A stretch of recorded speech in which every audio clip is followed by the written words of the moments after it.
AITA, for treating my entitled wife exactly how she treated me. I never thought I'd treat my own wife like a complete stranger, until she was literally on her knees, crying and begging me to stop. I'm an IT guy making over $140,000 a year. My wife, Olivia, makes $55,000. At first, our marriage was a partnership, but after a year, her mask slipped.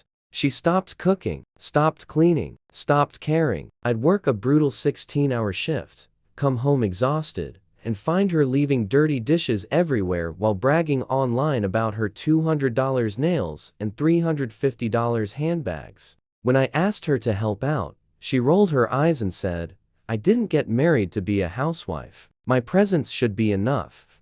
She literally told me I should be grateful she chose me. I realized I was just a walking ATM to her, so I snapped. I started my cold justice plan. I decided to give her exactly what she gave me, nothing. I opened a private bank account. Since she only contributed 12% of her income to our joint bills, I dropped my massive contribution to exactly 12%. I stopped cooking for her. I stopped doing her laundry. When her car broke down, I told her to call an Uber. She completely lost it. She screamed, cried, and tried to manipulate my family into thinking I was a monster. But I didn't budge. The absolute breaking point? She secretly racked up a $6,900 credit card bill for a luxury spa weekend with her toxic friends. When I found the hidden statement, I refused to pay a single cent. She stomped her foot and threatened me, "Pay this bill, or I'm divorcing you." She thought I'd panic and cave. Instead, I felt totally calm. I looked her in the eye and said,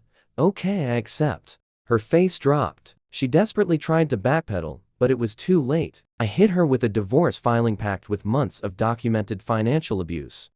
Then, karma hit her like a freight train. Her company laid her off. Her credit cards maxed out. She got evicted. Suddenly, she wanted to talk. We met at a coffee shop, and the arrogant princess was completely gone. She was sobbing, totally broke, begging to move back into my house. I looked at the woman who had used me for years. I pulled $500 in cash out of my wallet, slid it across the table, and said, "Use this to buy a bus ticket to your parents. Never contact me again." We divorced. Because of my evidence, she got absolutely nothing. Now, 3 years later, I'm making $250,000 and happily living with a woman who actually splits the bills and respects me. My ex? I saw her recently working as a waitress. She dropped a note at my table begging for forgiveness, but I threw it straight in the trash. Some people say my cold justice plan went way too far. Am I the asshole?